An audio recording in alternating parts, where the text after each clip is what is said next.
All right, how's it going? Today I want to share with you one of my oil painting sessions of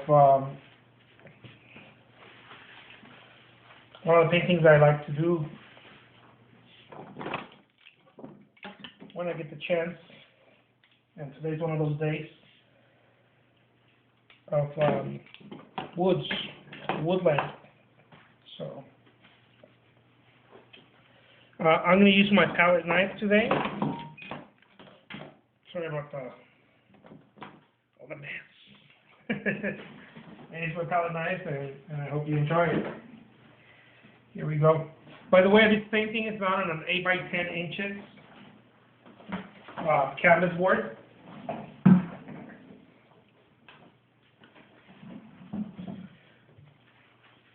And let's see. Here we go.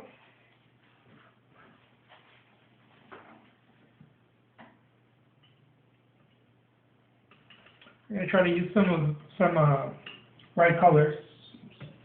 I always try to use bright colors. Sometimes I tone it down, or I don't know. I'm a rebel. I guess I like to use those purples and fuchsias, you know. If you really want to get me going, it's with fuchsia.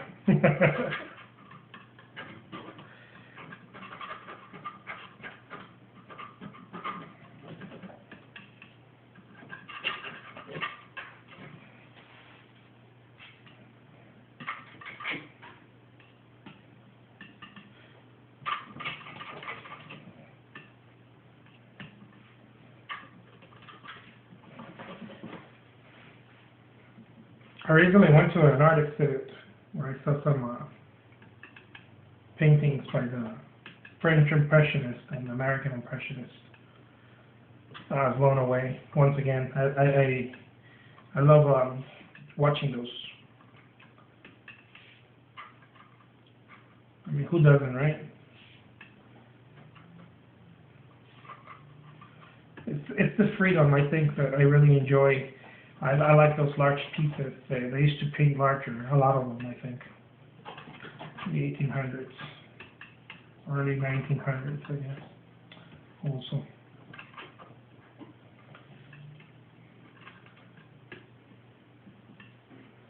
I like those. I like the. They didn't hold back. Neither should you if you're an artist. Don't hold back.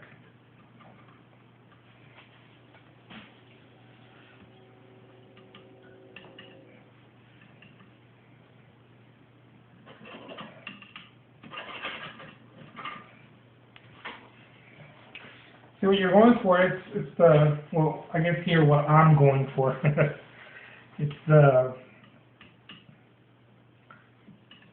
exactly what the word impressionism is. It's the impression, the feeling. You know, you're going for something beyond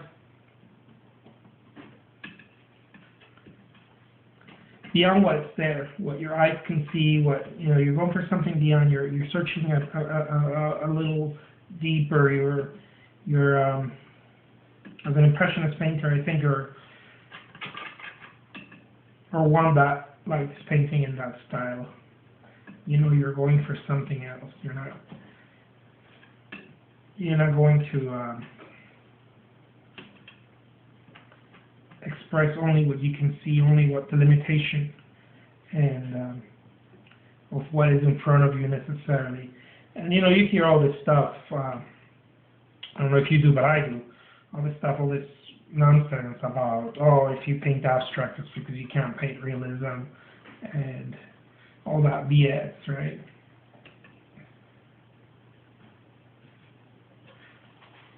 And you guys know it's not that. You guys know that you're going after something else.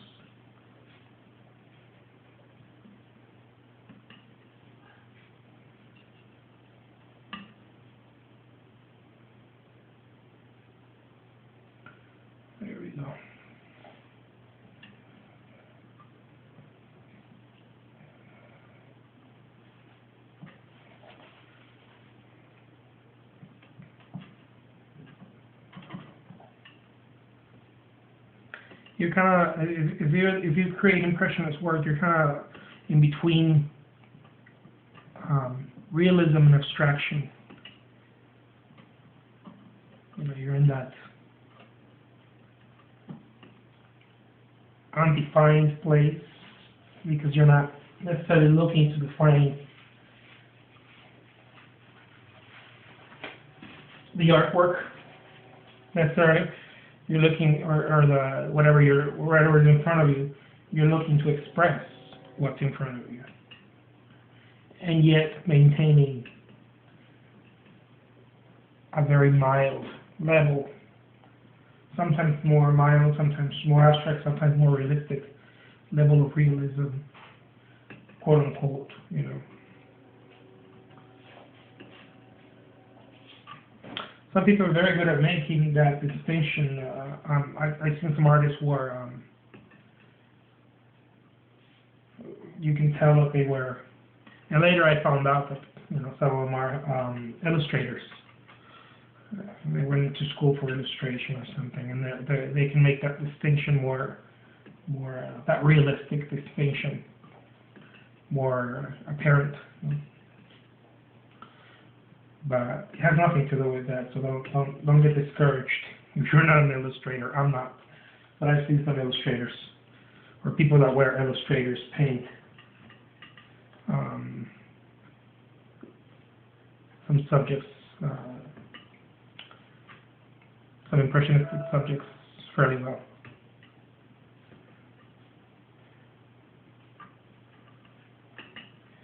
I'm looking for what the eye knows it's there, but the memory, I guess, knows it's there, but the eye can't explain, you know. And I think that this is the work of the Impressionist.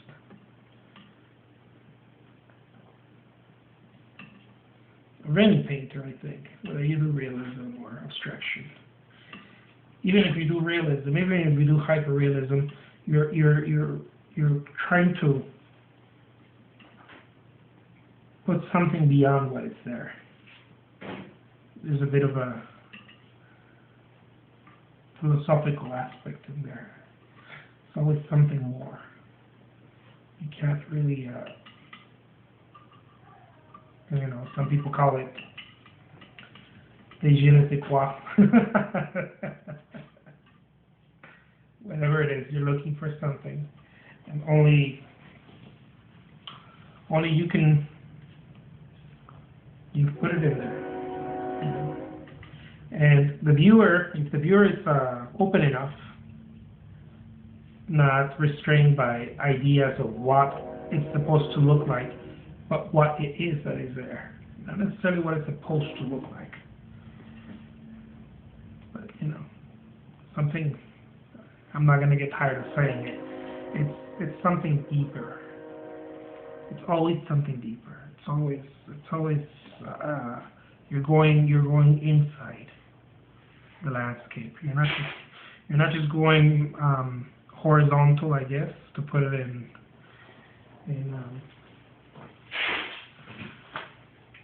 esoteric words, but you're going vertical. And if you follow some of my videos, you know that I talk about esoteric stuff and spiritual stuff a little bit. We kind of touch on it. Just, by the way, this has nothing to do with religion or any belief in particular. I'm not trying to get religious or spiritual with you guys in that form. I'm just stating the simple fact of being a human being, always in motion, in search, sometimes at rest, sometimes in search, something that is beyond us. And I think many of us find it in art, especially many artists find it there.